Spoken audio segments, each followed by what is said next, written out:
I really wanted to be able to do it here at the university because it meant a lot to me as I was a student, and I didn't have any personal mentors through a program of this sort, but I did have a lot of mentors in professors and our newspaper advisors, and to this day they really have helped guide my profession. I heard about the program and then I actually found it on our CSUB page. I applied and then I was scared too because I was like, oh my gosh, I have to apply, what if I get rejected? I did it and then I got accepted, and then later I got my mentor, who was Irma. And now seeing Marie, who's already accomplished so much all on her own, and if I can do anything to assist her even a tiny bit after she graduates to help guide her future, that would be amazing. So the first time we met up, we actually went to doors and we were just talking, and it was just so funny because me and Irma had so much in common. It's just funny to have so much in common with someone you've never met.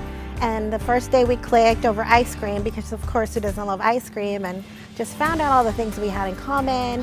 And then, you know, we finally had to go, and then we saw that we both had, you know, personalized license plates. Yes. Outside. So it's like even that. It's just been a really fun experience. So much that, you know, I know the semester's over and the new one's begun, but you know, we don't care. We're gonna keep hanging out. I'm gonna keep on emailing Irma and bugging her. Give me new experiences, opportunities, look over my resume, all that good stuff. Yeah, just feel like I have so much to show her still. And she has so much to show me. And I'm super thankful for that.